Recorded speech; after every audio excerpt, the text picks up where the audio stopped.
Start with the application of the move. We're going to demonstrate a no-gi version where we're locked around our training partner's waist. In a classic Tani Otoshi, we reach out with our foot that is behind our training partner and we trip our training partner's far ankle. Then we commit down to our hip and take him down and land usually across his side. Now, I know what you're thinking. You're thinking, wait a minute, you just said that the whole idea was you commit your body weight to the floor and it's safe, and if you commit your body weight to your opponent's body, it's unsafe. Well, he just committed his hip to the floor, so this should be a safe move. As it's practiced like that, yep, it's 100% safe. Let's have a look at it again. This time, watch Otishi's hip. Okay, you'll see that Otoshi does a good job of committing his hip to the mat. So that should, by my own definition, be 100% safe. So what the hell am I talking about here? Well, the problem is you've got two guys drilling the move in a fairly safe, upright stance. Now let's look at what actually happens in a more competitive setting where one guy doesn't want to go down. When you lock onto the body, what will typically happen is the opponent will widen his stance. Why? Because when he widens his stance, it's harder for you to get across and touch the far leg. But that comes at a price.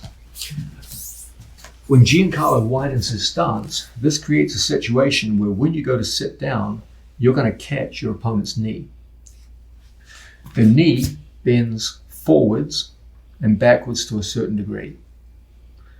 It does not bend sideways. Once again, the mat is the problem. The foot catches in the mat and can't move. Now you sit on the outside of the knee with close to 100% of your body weight. And as a result, you put a shearing force on the outside of the knee on a leg that can't move. We're going to do this in very slow motion, in a way which, don't worry, Giancarlo, you're going to go home safe, okay? But we're just going to see what this actually looks like, okay? We step in, and from here, we reach across, and when he goes to reach across, you can see what's happening, okay? The knee gets crushed from the outside. If he sat on the knee, good, reach across. If Giancarlo doesn't have the ability and the time available to turn his foot, if he turns his foot, it's bad, but not as bad. Now the injury will be to the ankle. He'll sit on the ankle now, okay? If he doesn't turn his foot, the injury will be to the knee.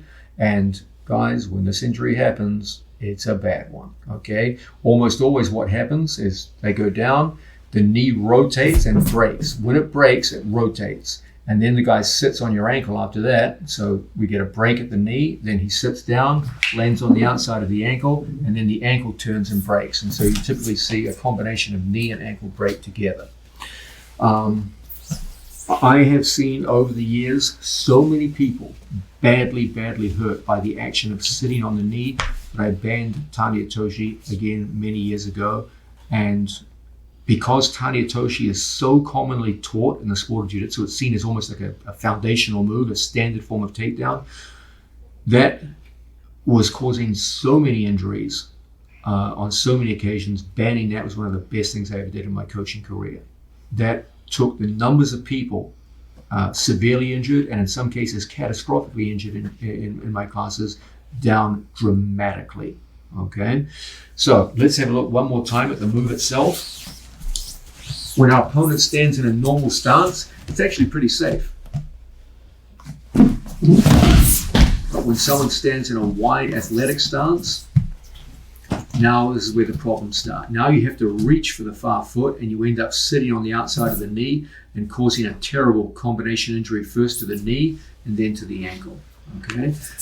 If you're a skeptic and you say to yourself, I've used this for years, I never had a problem, I would suggest going on YouTube and just putting in Tani Otoshi accident or something of that nature, and you'll see what I'm talking about. I have seen people catastrophically injured by this move on many occasions. Again, it's not a question of people getting injured every time. It's a question that you only have to be wrong once. And if you perform 20 of these takedowns, there's a pretty good chance that by the time you get to 20, someone's been sent to the hospital.